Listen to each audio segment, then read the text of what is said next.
Have you ever found yourself in a situation where there simply is no right answer?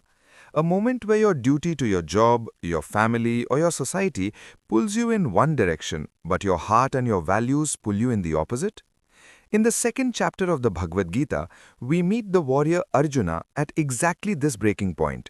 He's standing on a battlefield, but his real struggle isn't with an enemy army, it's with himself. He looks across the field and sees his own teachers, his elders, people like Bhishma and Drona, who he has spent his whole life respecting. And he asks a question that many of us face in our own ways. How can I fight against the very people who deserve my worship? Arjuna's conflict is deeply relatable. He tells his guide Krishna that he'd rather live as a beggar owning nothing than gain a kingdom by destroying those he loves. He realizes that even if he wins, his victory will be tainted with blood. Think about that in our modern world. We often chase the promotion, the wealth, or the status, but how often do we stop to ask what that success will cost our soul? Arjuna is experiencing what we might call moral injury. He's so paralyzed by the uncertainty of the outcome that he doesn't know if it's better to conquer or be conquered. He's facing what we call decision fatigue on a grand existential scale.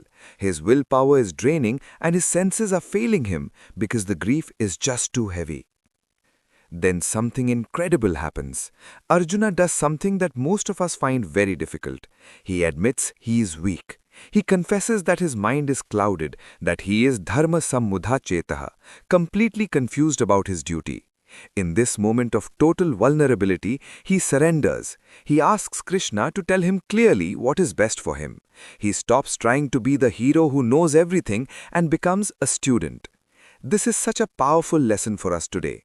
Whether we are dealing with a toxic workplace conflict, a heartbreaking family decision, or a civic duty that feels overwhelming, the first step to clarity is often admitting we don't have the answers. It's about seeking mentorship, looking for spiritual or philosophical inquiry, and being open to a perspective outside of our own ego. The beauty of this ancient dialogue is that it doesn't give Arjuna a quick fix. It acknowledges that life is full of uncertainties.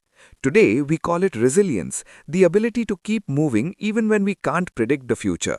We face these Arjuna moments every day. In healthcare, where professionals balance duty with empathy. In leadership, where the welfare of a community must be weighed against personal gain. We are constantly choosing between what is easy and what is dharma, our true righteous path.